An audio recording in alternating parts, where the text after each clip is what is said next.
कि बिहार में law and order की सूरत हाल कितनी ख़राब होती जा रही है और किस तरह से क्राइम बढ़ते जा रहे हैं, कॉमनल हिटेड किस तरह बढ़ता जा रहा है। पिछले दिनों में छपरा में जाकिर कुरैशी एक जटिले नौजवान को मॉब लिंचिंग की गई।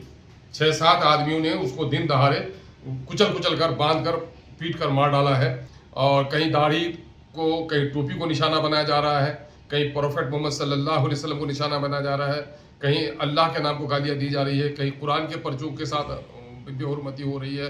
आप देख रहे हैं लाइव बिहार में हूं आपके साथ असलम अब्बास। बिहार में लॉ एंड ऑर्डर को लेकर लगातार मुख्यमंत्री नीतीश कुमार पर सवाल उठ रहे हैं। सुशासन बाबू के इकबाल पूरी तरीके से बिहार में खत्म हो गए हैं, इस तरीके की बातें लगातार कही जा रही है।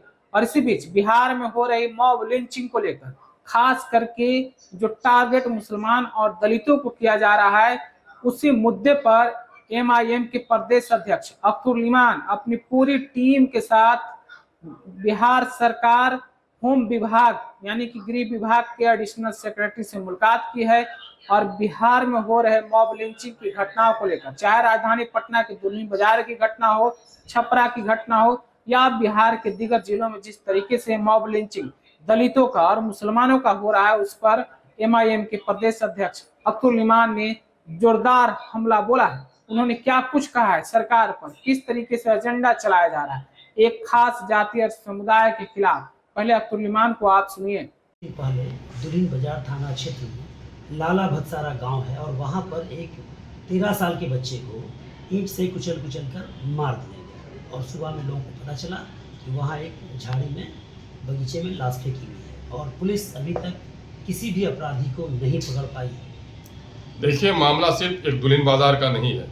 मासूम अरमान दुल्हिन बाजार के करीब के थाना के अंतर्गत का लड़का है, 13 साल, उसके कुचलकर मार डालने की खबर आई है और ये भी खबर मिली है कि पुलिस अब तक किसी को गिरफ्तार नहीं की है, अननोन एफआईआर हुआ है।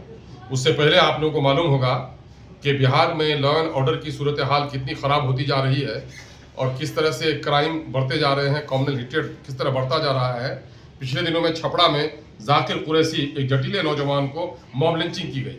6-7 आदमियों ने उसको दिन दहाड़े कुचल कर बांध कर पीट कर मार डाला है और वहाँ भी सिर्फ उसका मर्डर का केस है ना हुआ है, तो मॉब लिंचिंग के दफात उस पर नहीं लगाए गए हैं। फिर यही मामला है कि इश्तियाक नाम के एक लड़के को वहाँ पर भी गोलियों से छलनी किया गया है शाहपुर कमाल में।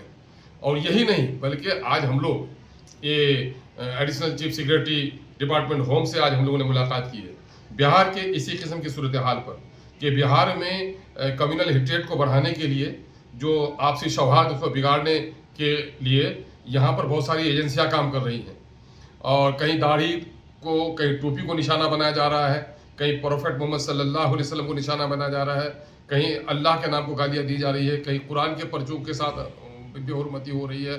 भोजपुरिया गीत में जुमाना अल्फाज बने, डुअल मीनिंग शब्दों का प्रयोग करके नफरत फैलाई जा रही है। अररिया में 2 कस्टोडियल डेथ हो गया है। पूरे बिहार में लगता है कि लॉ एंड ऑर्डर नाम की कोई चीज़ बाकी नहीं रह गई है और उस पर जो इस तरह से सोशल साइट पे जो नफरत की सौदागरी हो रही है, मैं कह रहा हूँ कि देखिए, आग वैसे नहीं लगती, पहले बारूद बिछाई जाती है, फिर कहीं चिंगारी सुलगाई जाती है। तो गोया बिहार में बारूद बिछाने का काम, ये शायद इलेक्शन करीब है उसके जरिए से, सोशल मीडिया के जरिए से फैलाई जा रही है। इसको हम लोगों ने बहुत ही नोटिस लिया है और आज हम लोगों ने एडिशनल चीफ सेक्रेटरी होम से मुलाकात करके इन तमाम तर बातों को कहा है और ये भी शिकायत की है कि साहब, बिहार का जो साइबर सेल है वो बिल्कुल सोया हुआ है। लोग उसे शिकायत करते हैं, उस पर कोई एक्शन नहीं होता है, लोगों से बात नहीं हो पाती है और साइबर ठगी का मामला हुआ हो या साइबर क्राइम का मामला हो या सोशल मीडिया के जरिए नफरत फैलाने वाला माहौल हो, दिन ब दिन बिहार में बढ़ता जा रहा है। वो किसी एक शायर ने बड़ा मशहूर जुमला मैं अक्सर दोहरा के कहता हूँ, सरहद पे तनाव है, लगता है चुनाव है। तो बिहार में चूंकि चुनाव की आमद हो रही है, तो कुछ पार्टियां जो हैं वो तमाम तर नफरत का सौदागरी कर रही हैं। आज हम लोग एक डेलीगेशन के साथ मिले हैं बाज़ाब्ता।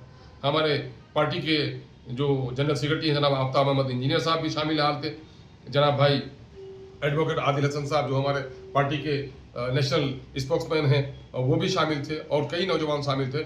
हम लोगों ने जाकर पूरी बातें तफसील से कही हैं और बताया है कि इस पर कार्रवाई कीजिए और ये मामला है। और ये अभी एक दर्दनाक खबर और सुना आज कि 70 साल की एक बूढ़ी औरत है शाहपुर कमाल इलाके में, 4-5 नौजवानों ने इज्तिमाई तौर पर उसके साथ जनाबिल जबर किया है, रेप किया है और उनके कान के सोने की बालियां लूटी है इन लोगों ने। और उससे भी शर्मनाक बात यह है कि उसके शर्मगाह में मैंने बुरी तरीके से वो किया है इन लोगों ने, मैंने बोलने के लायक नहीं है।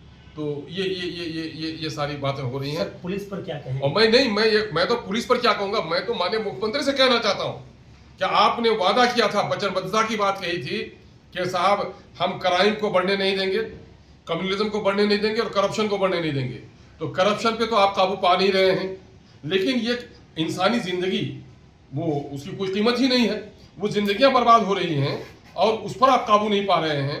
तो कम से कम अपनी वचनबद्धता पर मुख्यमंत्री को कायम रहना चाहिए और माननीय मुख्यमंत्री को समझना चाहिए, या उनके जो हमदर्द लोग हैं, उनके जो सिंपैथाइजर्स हैं, उसको समझना चाहिए कि अंत भला तो सब भला।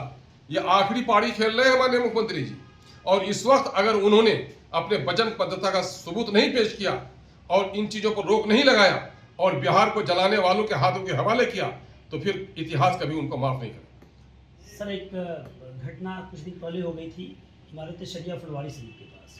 वहाँ पर आपके पार्टी के भी एक नेता हैं, उनका भी नाम आ रहा है, हो सकता है? नहीं, देखिए मामला ये है, वहाँ पर तो हम पुलिस की जो कार्रवाई देख रहे हैं कि कम से कम वो जो है मर्डर करने वाले जो जालिम लोग थे, कातिलों को फौरन गिरफ्तार किया है, पुलिस ने फौरन तुंदही दिखाई है और समाजी दुश्मनी में का नाम दे दे। मैं जिन लोगों को जानते हैं, मैं जिन लोगों का कुछ मासूम लोगों का भी नाम उसमें आया है, हमारी तो पुलिस से पूरी गुजारिश होगी कि आपने अच्छा काम किया है, कातिल को 24 घंटे या 36 घंटे के अंदर में आपने गिरफ्तार किया है और उनके कन्फेशन को भी आपने लिया है। और जाहिर है कि जो लोग जालिम हैं उनको सज़ा मिलनी चाहिए, लेकिन कातिल को जो सज़ा मिलनी चाहिए उतनी ही एहतियात बरतनी चाहिए कि किसी बेकसूर को सज़ा नहीं मिले। कुछ लोग बेकसूरों को भी फंसाने की कोशिश कर रहे हैं। हम तो पुलिस प्रशासन को उन्होंने जो तुंदही दिखाई है हम मुबारकबाद देते हैं, लेकिन ये भी कहेंगे कि जालिम बचे भी नहीं और कोई बेकसूर को फंसाया भी नहीं जाए। चूंकि जालिम यहाँ सज़ा नहीं मिली तो हमारा यकीन है कल क़यामत के दिन में सज़ा मिलेगी, लेकिन किसी बेकसूर को अगर फंसा दिया तो मैं समझता हूँ ये बड़ा जुल्म होगा। लीडर पर क्या? नहीं, पार्टी का लीडर हमारा, देखिए हमारे पार्टी में इस कैरेक्टर के लोग हैं ही नहीं, है ना। जहाँ तक हमारे पार्टी से शामिल हमारे लीडर का नाम आ रहा है, उसका कैरेक्टर ऐसा है ही नहीं, कभी नहीं रहा उनका। अरे वहाँ तो लोग गवाही देंगे, फिर वो उनके तमाम तरह जो खबरें मिल पाई हैं वो जाए वक़्त पर नहीं था, उसका कोई मामला नहीं है। तो ऐसी कोई बात नहीं है, उनका कैरेक्टर सादा और बेदाग रहा है उनका कैरेक्टर। उस पर खामखा अगर कोई लोग वो करा रहे हैं तो ये अदावत हो सकती है, लेकिन जहाँ तक हम लोग के इल्म में है पुलिस तहकीक करेगी, पुलिस को तहकीक करना चाहिए। उनका कैरेक्टर, उनकी मौजूदगी, उनकी कंस्पिरेसी, सारी चीज़ों को आप देख सकते हैं कि वो आदमी अब तक हम लोग के मालूमात के मुताबिक उसका कैरेक्टर तो इस किस्म का नहीं रहा है। लेकिन जाहिर है कि जो लोग कातिल हैं और उन लोगों ने अपना बयान भी दिया है और पुलिस के सामने उसका बयान भी होगा, सच्चाई सामने में आनी चाहिए। मैं एक बार फिर कहूँगा कि पुलिस ने जो कार्रवाई की है वो इत्मीनान बख्श है, लेकिन कसूरवार और जो लोग भी हैं उनको कैफरे किरदार तक पहुँचाया जाए, लेकिन जो लोग बेकसूर हैं उनको भी उन पर तवज्जो दी। तो अभी आपने अब्दुल ईमान को सुना है किस तरीके से उनका कहना, उनका साफ साफ कहना है कि सुशासन बाबू की सरकार में दलित और मुसलमान को सिर्फ और सिर्फ टारगेट किया जा रहा है। सुशासन नाम की कोई चीज नहीं रह गई है, हर जगह सुशासन फेल दिख रही है, कहीं भी पुलिस और प्रशासन का इकबाल का नजारा नहीं दिख रहा है।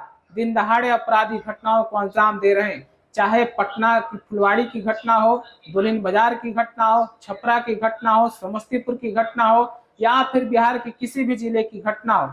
जहां समझ में आता है बदमाश वहां घटनाओं को सही तरीके से, आराम तरीके से देने में सफल हो जाते हैं, कामयाब हो जाते हैं और पुलिस सिर्फ हाथ पर हाथ धरे रह जाती है। यानी कि पुलिस की पहुंच से पूरे अपराधी भाग निकलते हैं, अपराधी पकड़ से बाहर होती है। फिलहाल आप अपनी राय क्या रखते हैं? बिहार में लॉ एंड ऑर्डर को लेकर सुशासन बाबू के ऊपर जिस तरीके से सवाल उठ रहा है, आप अपनी राय और प्रतिक्रिया जरूर पहुंचाइएगा। तब तक के लिए आपका बहुत बहुत शुक्रिया।